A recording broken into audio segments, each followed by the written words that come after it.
এই শরীরটাকে, এই দেহটাকে সম্পূর্ণরূপে যখন মুক্তির রাস্তার দিকে চলে যায় তখন তাকে বলে নির্বাণ। ভোর 5টা বাজছে আর এটা আমাদের হোটেলের ব্যালকনি থেকে নেওয়া ভিউটা। সবসময়ই রাস্তাটা ক্রাউডেডই থাকে আর হালকা হালকা দেখো আলোটা ফুটছে, বেশ মিষ্টি লাগছে আর ওয়েদারটা খুব ঠান্ডা ছিল। পুজো দিতে যাব সেই জন্য দুই বাবা আপাতত রেডি হয়ে গেছে আর আমিও রেডি হয়ে গেছি শাড়িতে। বাঙালি মানেই পুজোতে শাড়ি আর পাঞ্জাবি ছাড়া ঠিক চলে না। হোটেলের ফোন ধরার আমরা রেডি, এই যে মানা রেডি, বাপিরা তো রেডি হয়েই ছিল, আর এই যে আমার ঘুটলু বুড়োকে রেডি করছে ওর পাপা।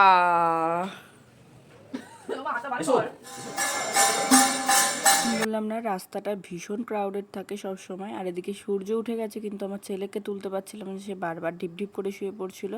মায়েদের আর দিদি ভাইদের বললাম নিচে গিয়ে তোমরা দাঁড়াও, আমরা আসছি। দয়াময়ী মা যাও যাও চলে যাও, 4 জন, ও তো 4.5 জন।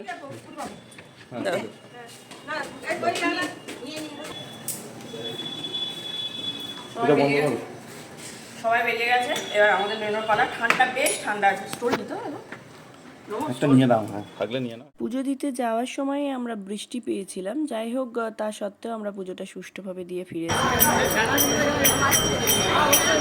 আর দিদিভাই এই কুঞ্জনিটা কিনে দিয়েছিল বাবুইকে, আর আমি সেটা নিয়ে বাবুই যে ঘুমিয়ে গেছে সেই কাহিনী বিবৃতি করছি আর হোটেলের লোকেরা হাসছে। সবাই এদের মালা পরিয়ে দিয়েছে, এরা হচ্ছে বড় লোক। ও আমাকেও পরিয়েছে না, তাহলে আমি বড় লোক। ও দিদিভাই একটা ভেতরে, দিদিভাই প্রো, বড় লোক প্রো। আমার ছেলেটা ঘুমিয়ে গেছে। এই যে আমার ড্যাড, অনেক মূল্যবান জিনিস হারিয়ে ফেলেছে আমার ড্যাড। বারবার বারণ করা সত্ত্বেও ধূমপানের দ্রব্য নিয়ে গিয়ে আটকে গিয়েছিল। যাই হোক তারপর আমি একটু চলে এসেছিলাম দশাশ্বমেধ ঘাটে। আর মানে এই সময়টা বেশি দেখছি সব স্নান টানে ব্যস্ত, তবে সূর্যোদয়টাও খুব সুন্দর লাগছিল দেখতে। এরপর এখান থেকে হালকা ফুলকা টিফিন করে এখানে টাঙ্গা না কি বললো, এতে করে আমরা বেরিয়ে পড়েছিলাম। এই ধরনের রিক্সায় আমি প্রথম চাপছি, বেশ মানে অন্যরকম একটা অভিজ্ঞতা ছিল, একটু অসুবিধাও ছিল। যাই হোক এখন আমাদের প্ল্যানিং, আমাদের একটা গাড়ি বুক করা হয়েছে, এখান থেকে আমরা যাচ্ছি সারনাথ। জায়গাটা ভীষণ শান্ত, আর শান্ত হলেও টিয়া পাখির কলকাকলিতে জায়গাটা একটা অন্য মাত্রা পেয়েছে। অনেকেরই মনে হতে পারে এই জায়গাগুলো আমরা নিজেরাই দেখে নিতে পারবো, কিন্তু এই সব জায়গায় এসে একটা গাইডের গাইডেন্স কিন্তু অবশ্যই জরুরি। আমাদের ড্রাইভার দাদা এক্ষেত্রে আমাদের ভীষণ হেল্প করেছিল, একটা বাঙালি দাদার সঙ্গে আমাদের পরিচয় করিয়ে দিয়েছিল। তার কথায় আমরা ভীষণ সমৃদ্ধ হয়েছি। এই শরীরটাকে, এই দেহটাকে সম্পূর্ণরূপে যখন মুক্তির রাস্তার দিকে চলে যায় তখন তাকে বলে নির্বাণ। শরীর থেকে বাণ মুক্ত হয়ে যাওয়া, সব কিছু কমপ্লিট হয়ে যাওয়া, পরে পৃথিবীতে আসার আর কোনো অপ্রিয় রাস্তা আপনার কাছে রইল না, আপনি সব কিছু পেয়ে গেলেন, তাকে নির্বাণ বলে। পুজোটা হচ্ছে কুশীনগরে। তাহলে আমরা এখন সামনে একটা মনাস্ট্রিতে এসেছি, যেখানে কী কী আছে, ধর্মচক্র, এই পজিশনটাকে কী বলে, টিচিং মুদ্রা, প্রফেশন মুদ্রা, ওটাকে কী বলে, অশোক চক্র, নামব্লাম অফ ইন্ডিয়া। এটাকে কী মুদ্রা বলে, এটাকে বোধিসত্ত্ব মুদ্রা। যখন বোধিসত্ত্ব পাঠ করে মানে জ্ঞান প্রাপ্তি যখন হয় তখন উনি একটা সজ্ঞানী রাজ্যে যখন দাঁড়ান তখন কি সুন্দর লাগছিল তো ওনার কথাটা শুনতে। কথার মধ্যে এত মিষ্টতা, মানে যেন সম্মোহিত হয়েছিলাম। আর উনি আমাদের বোঝাচ্ছিলেন যে বৌদ্ধরা যখন সাধনা করেন তখন এই কালারের পোশাকগুলো পরে তারা মানে যান। এই যে এইগুলো নামগুলোও বলছিলেন, কিন্তু সঠিক মনে আমার নেই। চলো পরিচয় করি। স্যার আপনার নাম? আমার নাম হচ্ছে অশোক বিশ্বাস। আমার ডেট অফ বার্থ হচ্ছে 1952 অ্যাট কলকাতা, দমদমে। আমি এখানে প্রায় 46 বছর হয়ে গেল সারনাথের। আমার দীক্ষার জায়গা হচ্ছে কাশিতে, রামকৃষ্ণ মিশন থেকে।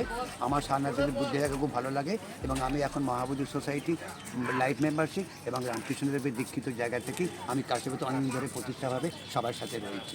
Thank you. মূলাগন্ধা কুটিবিহারী হোক বা ধামেক স্তূপ হোক, প্রতিটা জিনিস সুন্দর করে বুঝিয়েছেন সত্যি। আর উনি গ্রামে 2টো স্কুলও চালান।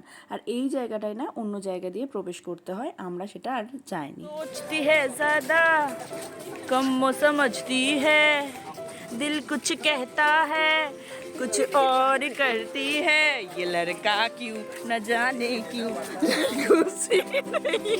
আমি জানি তোমরা বুঝে গেছো এতক্ষণে যে আমি একটুও গান শিখিনি, মানে আমি সত্যি সত্যিই গান জানি না, কিন্তু মনের শান্তি বলে তো একটা কিছু আছে। আসলে আমার ছেলে আমার আর রূপমের দুজনের চশমার 12টা বাজিয়ে দিয়েছে, সেই খুশিতে আমি একটু গান গাইছিলাম।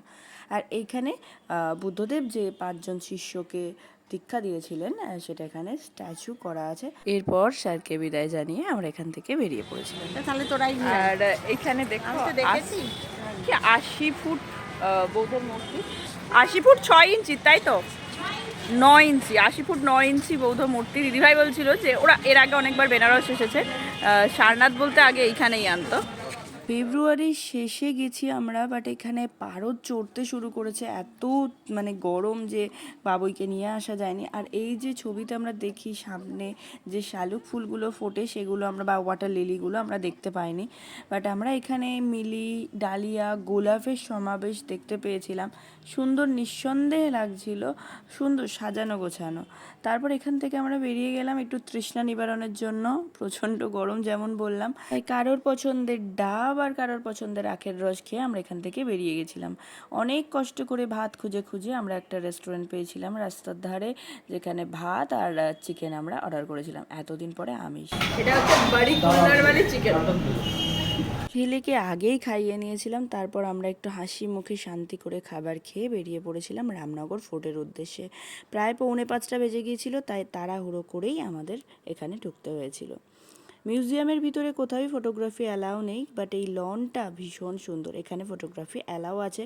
বা এখান থেকে এই যে সিঁড়ি বেয়ে গিয়ে গঙ্গার ধার, অপূর্ব সুন্দর জায়গা।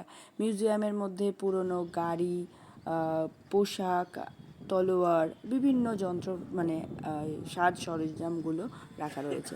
আর এখানটা যেন একদম মিনি রাজস্থান, মানে বেনারসে এসেও যে এই সৌন্দর্য আস্বাদন করতে পারবো এটা সত্যি ভাবিনি।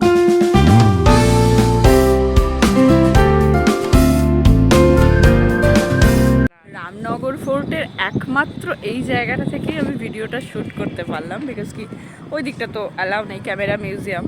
তারপর এখানে ব্যাসদেবের একটা মন্দির ছিল, সেই মন্দির দেখে, সূর্যাস্ত দেখে কিছু ফটোশ্যুট করে আমরা গিয়ে পৌঁছলাম কাশী হিন্দু বিশ্ববিদ্যালয়। তো দিদি ভাইয়ের মেয়ে মানে আমাদের ভাগ্নি এই বিশ্ববিদ্যালয় থেকেই পাস আউট হয়েছিল। ইউনিভার্সিটির ক্যাম্পাসটা অনেক বড়, যেটা আমাদের ঘোরা সম্ভব ছিল না, কারণ তখন অলরেডি ঝড় দিচ্ছিল, টিপটাপ বৃষ্টিও পড়ছিল। তাই আমরা শুধুমাত্র মন্দিরে মহাদেব বা এখানে আরও অনেক দেবদেবী ছিল, যেমন বজরংবলী, মা সরস্বতী, সব দর্শন করে নিয়ে আমরা এখান থেকে তাড়াতাড়ি 2টো অটো বুক করে গধুলিয়ার দিকে বেরিয়ে গিয়েছিলাম, কারণ প্রচণ্ড ঠান্ডা হাওয়া দিচ্ছিল। আর বাবুইকে নিয়ে বেশ ফ্যাসাদেই পড়েছিলাম আমরা বলতে গেলে, তাই গিয়ে একটা চায়ের দোকানে ঢুকেছিলাম। ও কিন্তু আমাদের অনেক স্বাদ দিয়েছে। কি হচ্ছে এখানে? সারাদিন ধরে ওর সেরকম খাওয়া নেই, ওই জন্য কেকের ওপর ডিপেন্ড করে চলছে, কেক, কলা, এইসব বিস্কিট। ঠিক আছে, একটু খাও, অল্প খাও, বেশি খাবে না। চা খাচ্ছে অল্প বিস্কুট দিয়ে, কেক দিয়ে খাবে, কেক দিয়ে তো। হোটেলে ফিরে ফ্রেশ হয়ে ছেলেকে খাইয়ে আমি চলে এসেছিলাম, মানে আমরা চলে এসেছিলাম খাবার খেতে। প্রথম দিন বাদ দিয়ে আমরা প্রত্যেক দিনই এই হোটেলটাতেই খাবার খেয়েছি। তো যাই হোক, চলো আজকে এটুকুই। কেমন লাগলো আজকের ব্লগটা জানিও, ভালো লাগলে অবশ্যই চ্যানেলটা সাবস্ক্রাইব করে পাশে থেকো।